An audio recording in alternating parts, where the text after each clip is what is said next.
भगवते वासुदेवाय।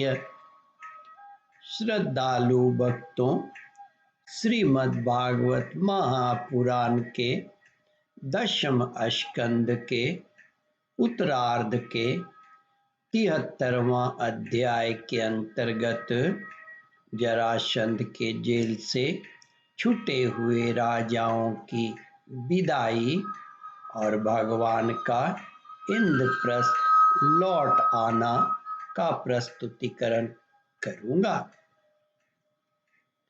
इसके पूर्व जहां तक आप कथा श्रवण कर चुके हैं उसके आगे का प्रस्तुतिकरण करता हूं। राजाओं ने स्तुति करते हुए कहा, भगवान, पहले हम लोग धन संपत्ति के नशे में चूर होकर अंधे हो रहे थे। इस पृथ्वी को जीत लेने के लिए एक दूसरे की होड़ करते और अपनी ही प्रजा का नाश करते रहते थे। सचमुच हमारा जीवन अत्यंत क्रूरता से भरा हुआ था और हम लोग इतने अधिक मत वाले हो रहे थे कि आप मृत्यु रूप से हमारे सामने खड़े हैं, इस बात की भी हम तनिक परवाह नहीं करते थे। सच्चिदानंद श्री कृष्ण, काल की गति बड़ी गहन है। वह इतना बलवान है कि किसी के टाले टलता नहीं। क्यों न हो, वह आपका शरीर ही तो है। अब उसने हम लोगों को श्रीहीन निर्धन कर दिया है।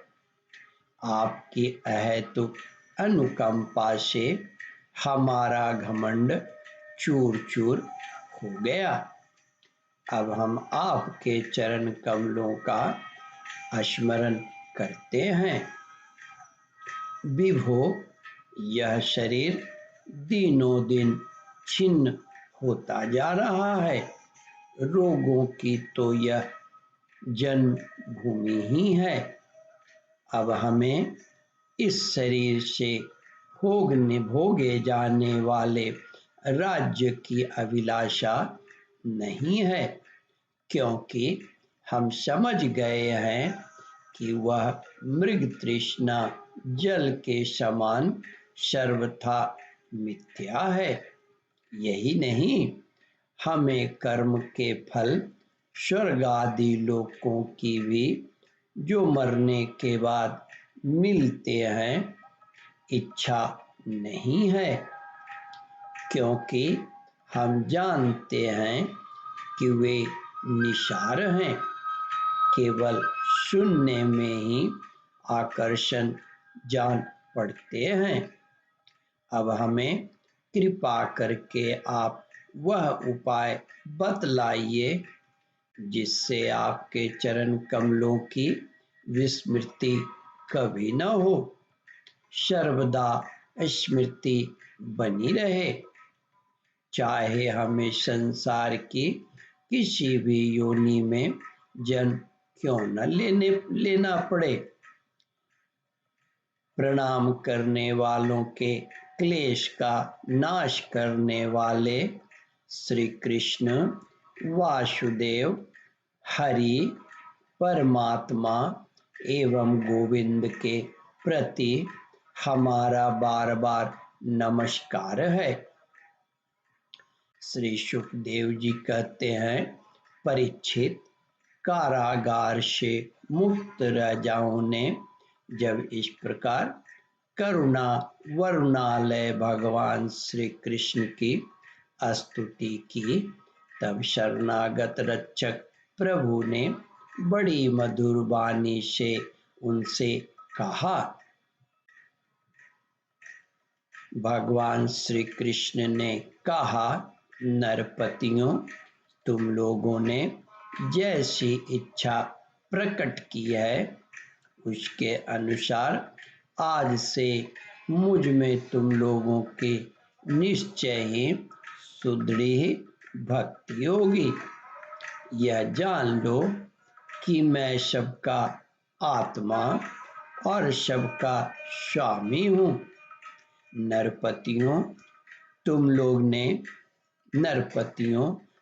लोगों ने जो निश्चय किया है वह सचमुच तुम्हारे लिए बड़े सौभाग्य और आनंद की बात है। तुम लोगों ने मुझसे जो कुछ कहा है वह बिल्कुल ठीक है, क्योंकि मैं देखता हूँ कि धन संपत्ति और ऐश्वर्य के मद से चूर होकर बहुत से लोग उच्छृंखल और मतवाले हो जाते हैं।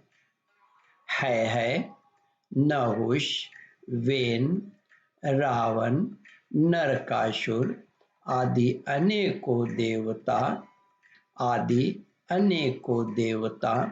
दैत्य और नरपति श्रीमद के कारण अपने स्थान से पद से च्युत हो गए। तुम लोग यह समझ लो कि शरीर और इसके संबंधी पैदा होते हैं। तुम लोग यह समझ लो कि शरीर और इसके संबंधी पैदा होते हैं, इसलिए उनका नाश भी अवश्यम भावी है। अतः उनमें आसक्ति मत करो। ओम परमात्मने नमः। श्रद्धालु भक्तों, इस कथा को ध्यान पूर्वक श्रवण, मनन और इसका चिंतन करें। इस कथामृत का रसास्वादन अपने बंधु बांधवों को भी करावे। इस वीडियो को शेयर और सब्सक्राइब करें। ओम परमात्मने नमः।